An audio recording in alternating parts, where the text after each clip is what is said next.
David Sirota is up with a news story at The Lever that makes the case that we may be in for a new era of grand bargaining if Republicans take over one or both chambers of Congress, making the point that Joe Biden has been pushing for cuts to Social Security, Medicare, Medicaid at various times throughout his career, going way back to the 1980s or so.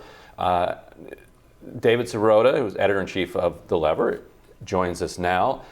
David, lay out a little bit for viewers what you see potentially coming.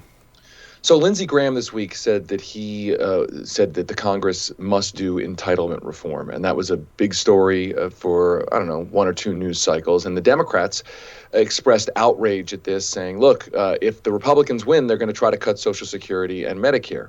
Now, you can look at that reaction from Democrats as maybe the party has changed since the last time there was a Democratic president, because the last time there was a Democratic president, when the Republicans won the first midterm of that presidency, the Obama-Biden administration immediately went to the so-called Simpson-Bowles Commission, which tried to create a grand bargain with Republicans to cut Social Security and do quote-unquote entitlement reform. Now, so you can look at the reaction to Lindsey Graham's comments this week from Democrats as, okay, maybe the party leaders have realized that they need to push back on that idea.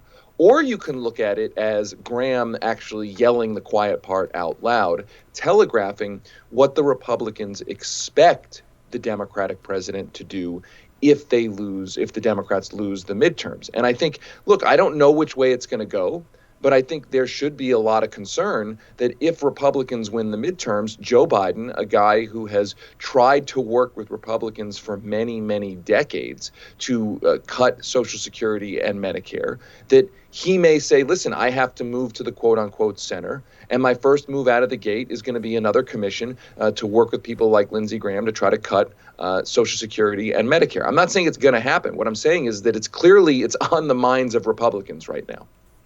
How does the rise of MMT factor into this debate on the left? Because that's something that wasn't necessarily as front of mind back during the Simpson-Bowles era. And so if a similar thrust were to be made both by the right and potentially a Biden administration that signals a willingness to come to the table, how would that, and not just MMT, but I guess more the left's sort of economic philosophy shifts in it over the last, let's say, decade. How would that impact, do you think, the negotiations during a Biden administration? Look, I think there's more evidence that the Democratic Party, the mainstream, even the sort of middle of the Democratic Party, learned some of the lessons, the political lessons of flirting with trying to cut Social Security and Medicare. I do think that there's evidence that the party is more unified around simply defending or even expanding the program.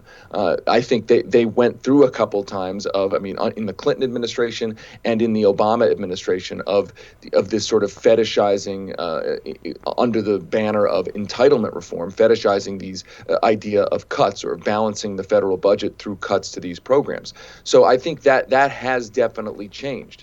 But I also know who Joe Biden is, right? I know that this is something this is not just a kind of casual issue for him. This is something that he has been working on for a very, very long time. Senate floor speeches. He was a guy who portrayed himself as the Democrat who would be willing to tell the base of his party supposedly hard truths and be willing to work with Republicans to go after so-called sacred cows. So I that's the question, is whether he's going to revert back to that attitude, whether he's going to revert back to those kinds of triangulating politics if the Democrats don't win. And I think, to your point, I think the proponents of something like this will make an inflation argument. They will try to say, hey, listen, we need to cut these programs for this reason, for the debt reason, for all these reasons, and now also because of inflation. I don't think it's a correct argument, but I think that's politically what will happen.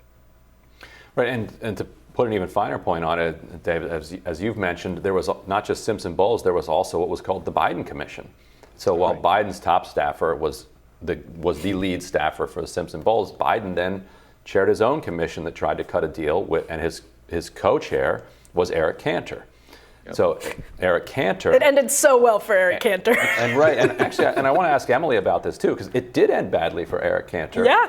Beaten by a Tea Party candidate, and the entire Paul Ryan wing of the party is in retreat.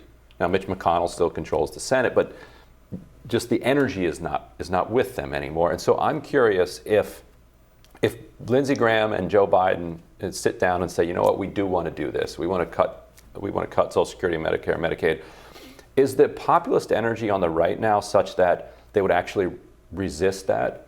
In the past, they resisted it because they didn't want tax cuts coming with a grand bargain. But I wonder if this time they're actually like, no, we're for spending on Medicare and spending on Social Security. Now, Medicaid, they'd probably go after. Well, Mitt Romney just proposed this week basically a cash allowance, and we can debate the merits of it, but that's not something you would have seen coming out of a child cash allowance. That's actually pretty generous, and that's not something you would have seen coming out of a Republican Senate office in years past, probably.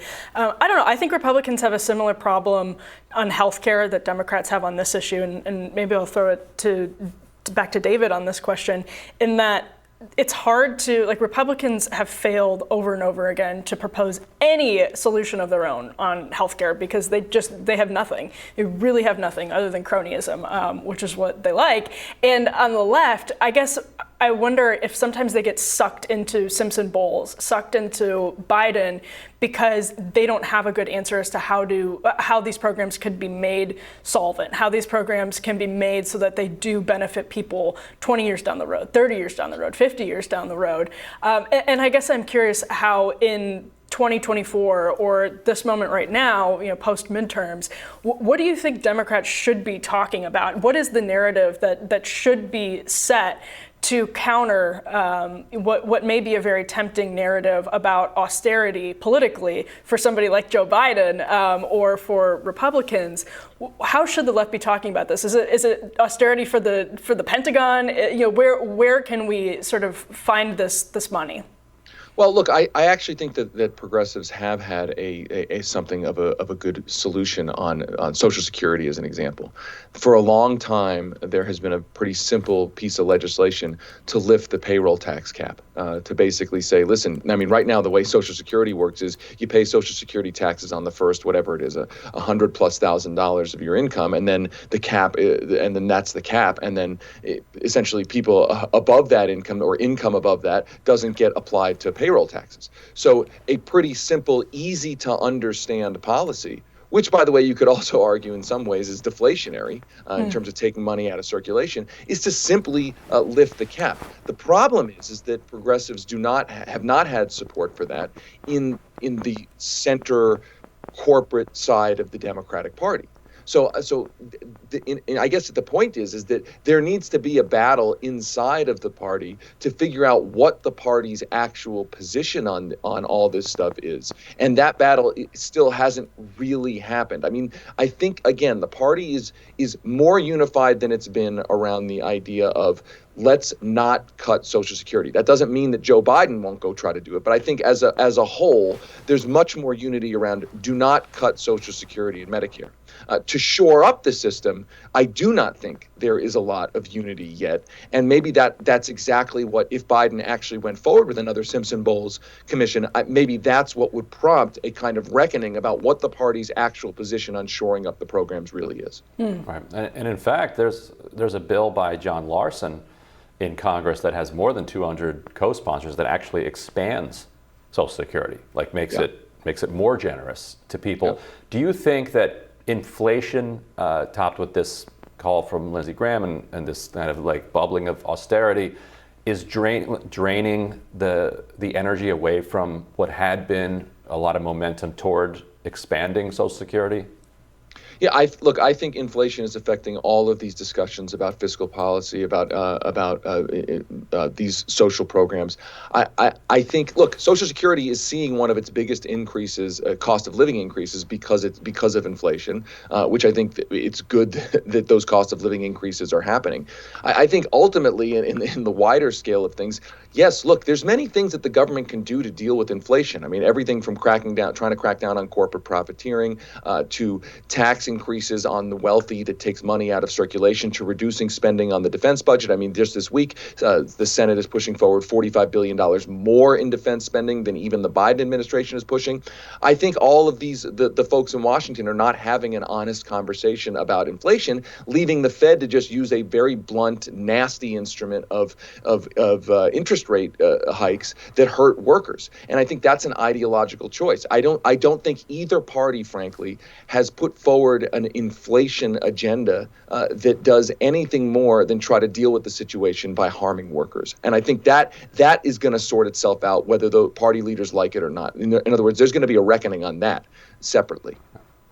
Yeah, when I look at some Biden's messaging on fiscal policy and on, I mean, honestly, economics in general is so mixed. Like if you look at somebody like Leah Khan, it's, this is not a Biden appointee 10, 20 years ago if he had had the power to do it. Are there any other signs that you've seen from Biden that suggest, just in terms of maybe personnel or in terms of things that he's talked about, that suggest this may truly be a different era if he were to reconvene some form of Simpson-Bowles, or because it's still so mixed, is he still telegraphing basically that he's the same old Delaware credit card Joe?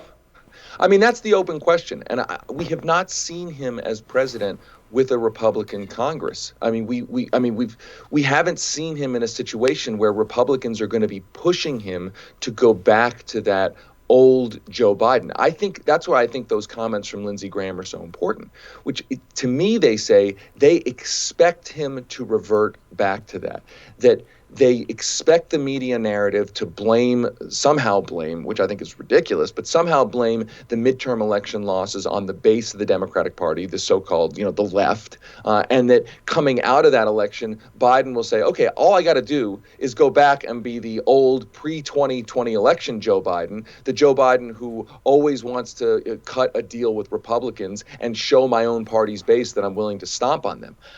The open question is, I can't answer it. The open question is, will Joe Biden do that, or has he changed, or has he does he at least understand that politics, the forces on him, the way politics works in America has fundamentally changed since that old triangulating era? I don't know.